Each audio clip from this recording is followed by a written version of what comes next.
மாயப்பூத்திரள் தேனலை சுழல்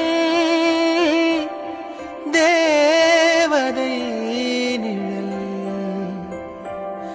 அள்ளிச் சிந்தும் அழகின் துளிகள் உயிரில் பட்டு உருளும் வசமில்லா மொழியில் இதயம் எதையோ உணரும் இல்லை அவளும்